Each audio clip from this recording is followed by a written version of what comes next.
तो किसी लड़के ने उनका मतलब गर्दन काट दी है, तो हमको वो डेड अवस्था में थी, मतलब मरी मरी पाई, गर्दन कटी हुई थी। जी जी। गले से खून बह रहा था, बेटी जान की भीख मांग रही थी, हत्यारा गला रेत रहा था। जब तक मैं कमरे में पहुंचा, जब तक बेटी की जान जा चुकी थी। कानपुर से एक ऐसी घटना सामने आई जिसने हर किसी की आंखें खोल दी। जहां कक्षा 12 में पढ़ने वाली छात्रा अपने बॉयफ्रेंड से मिलने उसके कमरे में जाती है। किसी बात को लेकर कहासुनी होती है, फिर बॉयफ्रेंड अपनी प्रेमिका का गला काट देता है। सूचना पर पुलिस पहुंचती है, जांच पड़ताल करती है। फिलहाल आरोपी फरार है, पुलिस लगातार जांच कर रही है। कानपुर के बर्रा थाना क्षेत्र इलाके कर्रई में रहने वाली 12वीं कक्षा की छात्रा, जिसका बोर्ड पेपर भी चल रहा है, छात्रा बॉयफ्रेंड शिवम से मिलने के लिए अब उसके रूम पर गई। काफ़ी देर दोनों रूम में रहे, फिर किसी बात को लेकर कहासुनी हुई, जिसके बाद आरोपी शिवम ने छात्रा का गला रेतना शुरू कर दिया।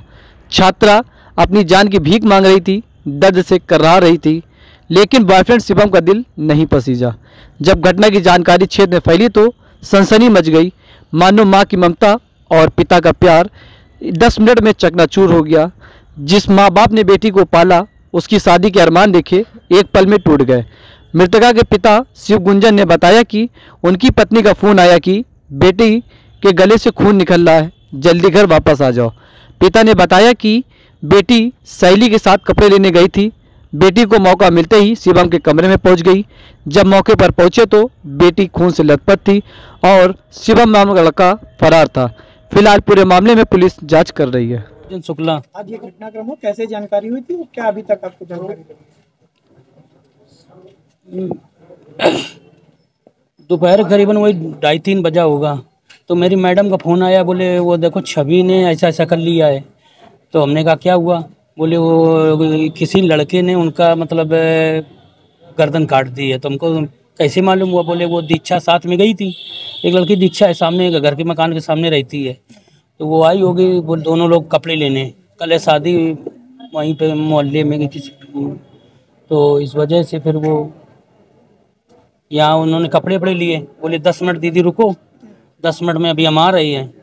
तो वो 10 मिनट में मतलब इधर अपनी चली आई होगी। फिर उसने देखा कि किस मकान में घुसी है, तो वहाँ देखा होगा। तो वो उसी वजह से वो वहाँ जब वो घर में पहुँची, उसने बताया तो उसको लेके आए, तब हमें मालूम हुआ कि इस मकान में है। यहाँ कोई बताने वाला नहीं थे कि यहाँ कौन रहता क्या रहता है, कोई मतलब वही हिसाब से। जब आप यहाँ पहुंचे जी, जो है आप वो डेड अवस्था में थी, मतलब मरी पाई, गर्दन कटी हुई थी। जी जी। ये गर्दन काट दी है सर। क्या लगता है किसने ये घटना? उसी लड़के ने काटा है, कोई रॉक्सी नाम का लड़का, ट्रू कॉलर में, क्योंकि उस लड़की नंबर से मैंने देखा तो उसमें रॉक्सी करके लिख के आ रहा है। तो क्या ये इसके संपर्क में था या फिर कोई जबरन कोई काम करवाना अब ये सर कैसे बता, हिसाब से कोई पता नहीं, हो सकता है कि यहीं मिला हो या कैसे कुछ क्या हुआ है, ये घर किसका है? यहाँ पर ये नहीं मालूम है। ये नहीं मालूम। कितने साल की आपकी बेटी है? 17 साल की। क्या इंटर पेपर यहाँ कैसे आई लड़की? ये वहाँ बाजार मार्केट तो आई है, लेकिन यहाँ कैसे आई ये नहीं मालूम है। ठीक। ये आज दिनांक 10 ये 12 समाचार ऊपर करो थोड़ा। थाना बर्रा पर शिव पूजन शुक्ला जी जो 12 समाचार उनके द्वारा सूचना दी गई कि उनकी बेटी और अपनी सहेली दीक्षा के साथ में यहाँ कर्रई बाजार आई थी, जहाँ पर जो उनकी बेटी का मित्र है शिवम वर्मा, वो उसको मौके पर मिला और फिर जो दीक्षा है वो यहाँ से चली गई और मृतका और जो अभियुक्त है वो दोनों साथ में यहाँ शिव वर्मा के घर पर आए और उसके बाद शिव वर्मा ने जो मृतका की गला काट करके हत्या कर दी। ये इस चीज़ की सूचना उसके द्वारा मृतका की सहेली दीक्षा को फ़ोन पर दी गई। दीक्षा ने यह सूचना मृतका के फादर शिव पूजन शुक्ला को दी और उसके बाद उन्होंने मौके पर आकर के देखा और फिर पुलिस को इन्फॉर्म किया। मौके पर सभी लोग उपस्थित हैं, समस्त अधिकारीगण उपस्थित हैं, फॉरेंसिक टीम आकर के अपनी जांच कर रही है। पोस्टमार्टम के लिए बॉडी को भेजा जा रहा है। अभियोग पंजीकृत करके अभियुक्त के खिलाफ तत्काल गिरफ्तारी करके कार्रवाई। क्या कुछ ऑब्जेक्ट मिला जिससे गला?